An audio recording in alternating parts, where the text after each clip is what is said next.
राजस्थान हो या फिर उत्तराखंड, मध्य प्रदेश हो या फिर जम्मू कश्मीर, लगभग पूरे भारत में सर्दी ने ढंग से दस्तक दे दी है। ऐसे में अगर अभी भी आपको तलाश है एक बढ़िया रूम हीटर की जो कि आपके बजट में आ जाए, तो आज की इस वीडियो में ये तलाश मुझे पूरी उम्मीद है कि खत्म होने वाली है। दोस्तों, चैनल को सब्सक्राइब कर लीजिएगा, छोटा सा जो बेल आइकन है वो दबा दीजिएगा ताकि हमारी लेटेस्ट अपडेट्स मिलती रहे आपको सबसे पहले। शुरुआत करते हैं इस वीडियो के साथ। सबसे पहले ये बात करते हैं कि भारत में कितने तरह के रूम हीटर्स मिलते हैं। भारत में 3 तरह के रूम हीटर्स मिलते हैं। रेडिएंट हीटर्स, जिनसे हमें हीट रोशनी के रूप में मिलती है। उसके बाद में आते हैं फैन ब्लोअर्स, जिनसे कि गर्म हवा फेंकते हैं और रूम का टेम्परेचर मेंटेन करते हैं। और सबसे एडवांस और लेटेस्ट टेक्नोलॉजी है ऑयल फील्ड रेडिएटर्स, जिनमें कि ऑयल भरा हुआ होता है। इनकी फिन्स में ये गर्म होती है, तो जब ऑयल गर्म होता है तो ये फिन्स में रोटेट करता है, उसकी फिन्स गर्म हो जाती है और रूम के अंदर हीट ट्रांसफर करते हैं। मुद्दे की बात पर आते हैं। बोले भैया कि हमारा तो बजट 1000 से 1500 रुपए तक का है, उसमें सबसे बढ़िया कौन सा है, हमें सीधे सीधे से ये बता दो। तो वहां पर हमारे पास में कुछ 3-4 ऑप्शन आ जाते हैं। सिरेमिक हीटर भी आपको मार्केट प्लेस प्राइसेज में मिल जाएगा, आपको क्वार्ट्ज हीटर भी मिल जाएगा। 1500 रुपए तक आपको कुछ हैलोजन हीटर्स भी आपको मिल जाएंगे और हमें मिल जाएगा एक फैन ब्लोवर। अब इनमें से कौन सा लेना चाहिए? यहां पर सबसे पहले हमें ये चूज करना होता है कि भैया हमें तपना है। कई लोगों को होता है, बुजुर्गों को स्पेशली, कि बोले हमें तपने में मजा आता है, यार हाथ सेक लिए, कुछ भी सेक लिया, मतलब कि तपने में मजा आता है, उसके सामने डायरेक्ट बैठने में मजा आता है। तो आपको चूज करना होगा एक रेडिएंट हीटर, चाहे आप सिरेमिक लें, चाहे आप क्वार्ट्ज लें, चाहे आप हैलोजन लें। आप कहो बोले भैया हमें तपने से कोई मतलब नहीं है, हमारे तो रूम का टेम्परेचर मेंटेन हो जाना चाहिए, तो आपको लेना पड़ेगा एक फैन हीटर। बात कर लेते हैं बिजली के कंजप्शन की। तो जहां रेडिएंट हीटर्स का electric consumption compare to fan blower काफी कम होता है, जैसे ये 1000 वॉट है, ये 800 वॉट नहीं है, ये 1200 वॉट में है, इसका टोटल इलेक्ट्रिक कंजप्शन 2000 वॉट है। तो इलेक्ट्रिक कंजप्शन का काफी बड़ा वेरिएशन है।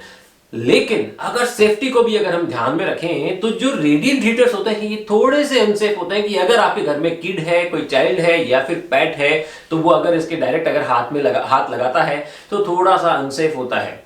वहीं फैन ब्लोअर्स इस मामले में थोड़ा आगे हैं, इनमें थर्मोस्टेट भी आते हैं, तो अगर आप एक बार रूम टेम्परेचर पे जब इसका सेट कर दे तो ऑटोमेटिक कट ऑफ भी कर जाता है। आप इसको बच्चों की पहुंच से दूर भी रख सकते हैं, थोड़ा सा इजी टू यूज है। तो अगर आप सेफ्टी को भी ध्यान में रखें और इलेक्ट्रिक कंजप्शन को ना देखें, तो आप फैन ब्लोअर की तरफ जा सकते हैं। और अगर आपको तपना पसंद है, आप एक सस्ता और कम इलेक्ट्रिक कंजप्शन वाला अगर आप हीटर देखना चाह रहे हैं, तो थोड़ी सी आपको सावधानी जरूर रखनी पड़ेगी, लेकिन आप रेडिएंट हीटर्स में से भी कुछ चूज कर सकते हैं। अब हम बढ़ते हैं, हमारा थोड़ा बजट ऊपर हो जाता है। बोले भाई हमारा बजट है 2500 से 3500 रुपए तक, अब हमें क्या लेना चाहिए? तो यहां पर हमारे पास में ऑप्शंस काफी सारे हो जाते हैं। आप ceramic heater, quartz heater, halogen heater के साथ साथ में आपको इस प्राइस रेंज में कार्बन हीटर भी मिल जाएगा, और आपको मिल जाते हैं एयर ब्लोअर बढ़िया क्वालिटी के, और साथ साथ में पीटीसी हीटर भी मिल जाएगा। अब इनमें से कौन सा लिया जाए? तो दोस्तों यहां में सबसे पहले बहुत स्पष्ट बात है कि जब अगर आपका बजट इतना है और अगर आप एक रेडिएंट हीटर ही लेना चाहते हैं, तो आपको इस प्राइस रेंज में जाना चाहिए कार्बन हीटर की तरफ। कार्बन हीटर के कुछ हेल्थ बेनिफिट्स भी हैं और साथ ही साथ ये ड्यूरेबल भी रहता है। क्यों? क्योंकि जो रेडिएंट हीटर्स होते हैं, स्पेशली क्वार्ट्ज और हैलोजन, इनकी रॉड्स फ्रीक्वेंटली थोड़ी ज्यादा खराब होती है। हालांकि वो आती सस्ती है, 100 रुपए की मार्केट में आती है। थोड़ा सा अगर आप दिमाग लगाएंगे तो इवन आप खुद रिप्लेस कर सकते हैं, बट वो एक मेंटेनेंस होता है।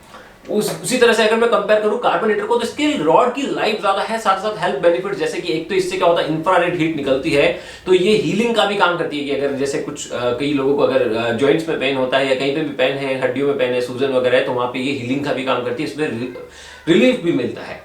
साथ ही साथ ये डिसइंफेक्ट का भी काम करता है, क्योंकि इससे इंफ्रारेड हीट मिलती है। ओवरऑल इसकी ड्यूरेबिलिटी, इसकी रॉड्स की लाइफ बहुत बढ़िया होती है। जैसे इन हीटर से थोड़ी बहुत रोशनी भी निकलती है, जो कि रात को सोते वक्त कुछ लोग अवॉइड करते हैं, तो उसमें रोशनी भी काफी कम है। तो ओवरऑल अगर हमारा बजट अच्छा है और अगर आप एक रेडिएंट हीटर लेना चाह रहे हैं, तो आप बेशक आप एक कार्बन हीटर की तरफ जा सकते हैं। अब जब बात आती है कि बोले यार कि अगर हमें तो एयर ब्लोवर ही चाहिए भैया, हमें ये नहीं चाहिए, इतना बड़ा हमें रखने की जगह नहीं है, या हम इतने में कंफर्टेबल नहीं है, हमें ये नहीं तपना, हमें रूम का टेम्परेचर मेंटेन चाहिए और बढ़िया क्वालिटी का एक हमें एयर ब्लोवर चाहिए, तो कौन सा ले?